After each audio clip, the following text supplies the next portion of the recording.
This is Greg Vincent reporting from the Pro Farmer Midwest Crop Tour, and we're in Austin, Minnesota tonight. Chip, the tour's over. I'm talking with Chip Flory, the Western Tour leader, the editor of Pro Farmer. Chip, the tour's over. Finished up numbers today in Iowa and Minnesota. Let's start there with what we found there. Okay, in Iowa we ended up with an average crop tour yield of 181 bushels per acre. That's up 7.5% from last year. Now USDA on August 1 put the crop at 185, up 8.2%. Let's pay close attention to the percentage change. We're up 7.5%. USDA's up 8.2%. That's doggone nearly a match. Now, the thing that makes me think that we may not get all the way to 185 bushel is there's some maturity issues in Iowa. There's some tip back. There are some holes in the state that we need to take into account.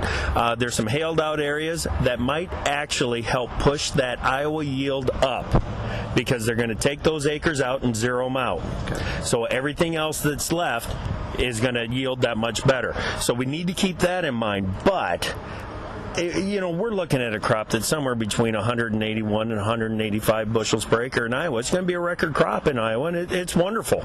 As I look at these numbers across here, we had some trouble in Illinois early this year. You heard all about this trouble in Illinois, a big corn-producing state. Numbers coming back from Illinois, not too bad. No, they were really good. They were steady. You know, just call it steady with where we were a year ago, but that was the result of an increase in population. Everybody planted more ears, and you know, this year, with all the water that the guys had in Illinois, I think they just decided, let's go ahead and put a few more ears out there. Now, put a few more seeds out there. They put more seeds out there, but ended up with a lower ear count because there's blank stalks. There's, you know, the sins of spring when you're going out there and planting into a muddy field.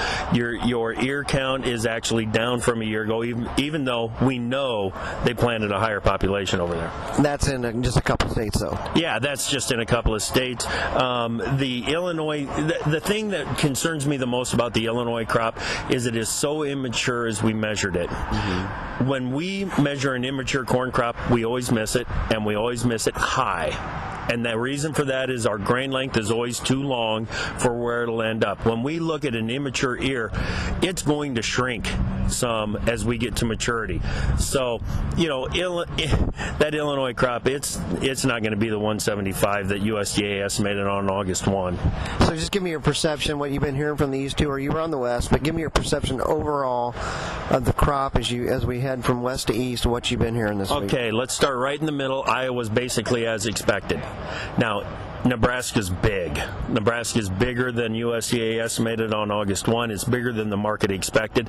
South Dakota is about the same as it was a year ago. In the Western Belt, I figure that crop's maybe 500 million bushels bigger than what USDA estimated on August 1.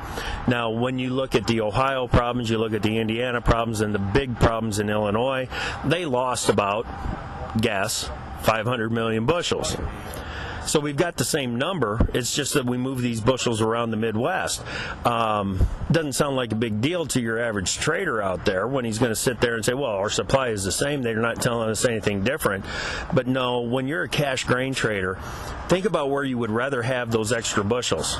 You would rather have them someplace where you can put it on a barge, take it to the Gulf, and get it out of the country. Instead, we've got it in feed country and ethanol country.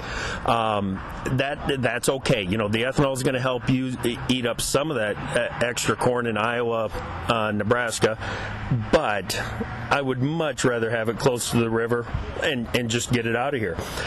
To me, what it suggests is not so much an impact on futures, but an impact on the cash market. You're probably going to see some stronger basis come harvest and over the winter and spring in the Eastern Corn Belt. The boys in the Western Belt had better look out. They're going to be looking at a weaker basis. What impressed you about the crop overall? We're starting to figure out what the top end is and how you can shoot through the roof in some areas. Last year, I was so impressed with that dryland crop in Nebraska, and this year's crop just smoked it, just blew it away.